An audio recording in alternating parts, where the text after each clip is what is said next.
संगीता यादव और आप देख रहे हैं आप अभी तक। हमारे प्रोग्राम जराए में आपका स्वागत है। आज बड़ा सवाल ये है कि 20 साल से सोया तालिबान अचानक कैसे जाग गया। 20 साल बाद बिना खून खराबा किए वो कैसे काबुल में राष्ट्रपति भवन तक पहुंच गया। अमेरिका की वो ट्रेनिंग और ट्रेनिंग के नाम पर लाखों करोड़ों का खर्च सब कहां है। खुद अमेरिका अफगानिस्तान को इस हालात में छोड़कर क्यों चला गया, इसके लिए अतीत में झांकना होगा।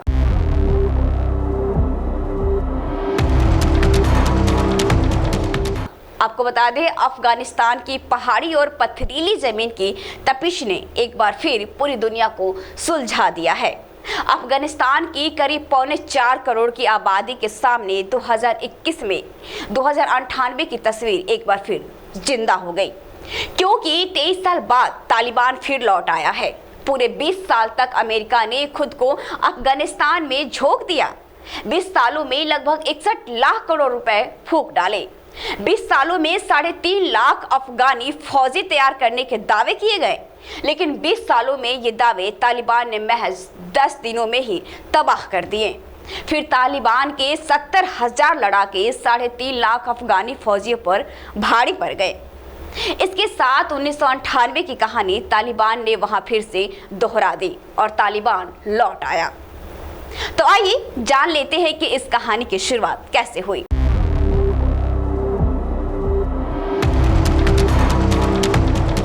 तो आपको बता दें, ये कहानी 101 साल पहले शुरू हुई थी। 1919 में अफगानिस्तान अंग्रेजों की गुलामी से आजाद हो चुका था। उसी के बाद अफगानिस्तान में राजशाही शुरू हुई। अगले 54 साल तक शाह परिवार ने वहां राज किया। अफगानिस्तान के आखिरी राजा मोहम्मद जहीर शाह 1973 में बीमार हुए।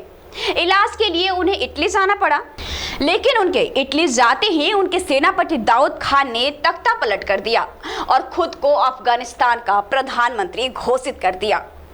दाऊद खान ने अवाम से वादा किया कि वो नया संविधान लाएंगे, लेकिन 1977 में दाऊद खान ने संविधान के नाम पर सिंगल पार्टी सिस्टम कायम कर दिया ताकि वो अकेले सत्ता में रह सकें। अवाम ने इसका पुरजोर विरोध किया और फिर 1978 में पहली बार वहां एक क्रांति के नाम से आंदोलन शुरू हो गया, जिसकी अगुवाई की नूर मोहम्मद तरीकी ने। उन्हें अफगान जनता का भरपूर समर्थन मिला और आखिरकार क्रांति कामयाब हो गई। दाऊद खान को कुर्सी छोड़नी पड़ी।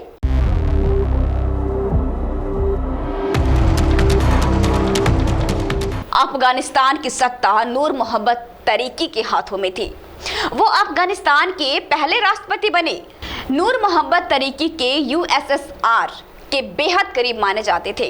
अब सोवियत संघ एक कम्युनिस्ट देश के तौर पर जाना जाता था, जो धर्म की नहीं मानता था। सोवियत संघ से दोस्ती के बाद नूर मोहम्मद तरीकी ने पहली बार अफगानिस्तान का आधुनिकीकरण शुरू किया। इसके तहत स्कूल, कॉलेजों और कारखाने शुरू किए गए। खास तौर पर महिलाओं की आजादी और उनकी तालीम पर जोर दिया गया।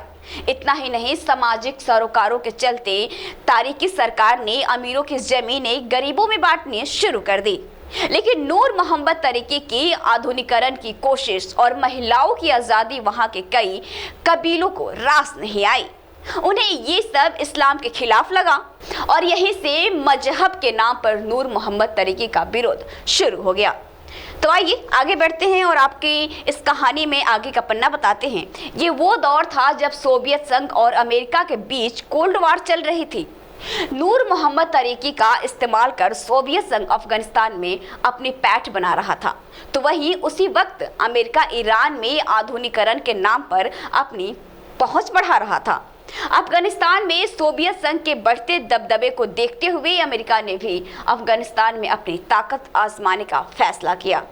अमेरिका ने वहां मजहब के नाम पर नूर मोहम्मद का विरोध करने वाले अफगानी मुसलमानों को भड़काना शुरू कर दिया और इस काम के लिए अमेरिका ने CIA की मदद से नूर मोहम्मद तरीकी के विदेश मंत्री हफीजुद्दीन अमीन को अपने साथ मिला लिया।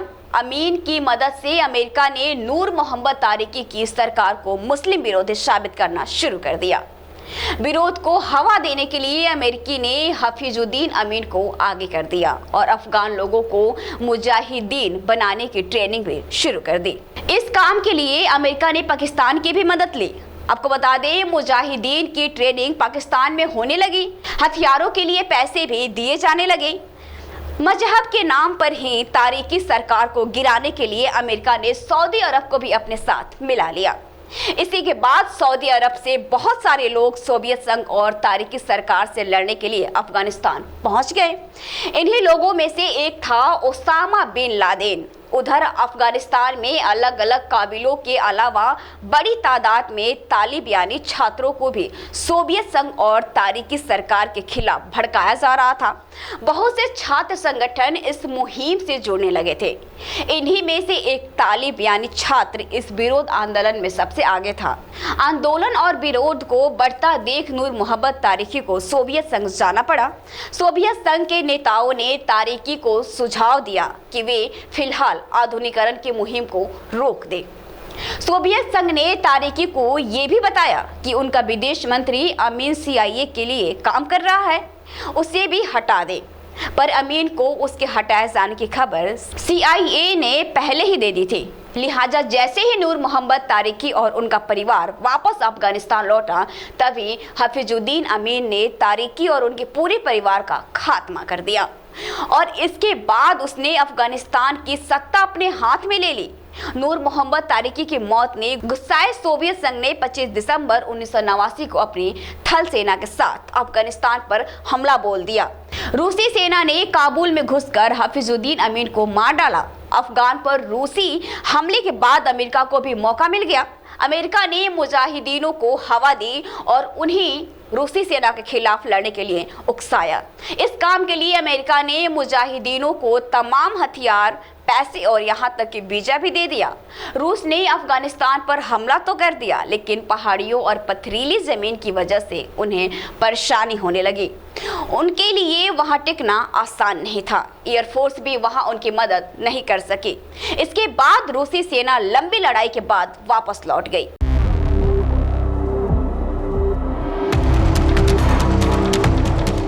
तो ये थी अफगानिस्तान और तालिबान की कहानी। आज के हमारे प्रोग्राम जराइम में इतना ही। बस बने रहिए हमारे न्यूज़ चैनल आप अभी तक के साथ। हम फिर आएंगे नए एपिसोड में जुर्म का एक नया पन्ना लेकर। तब तक के लिए हमें जाने की दीजिए इजाजत।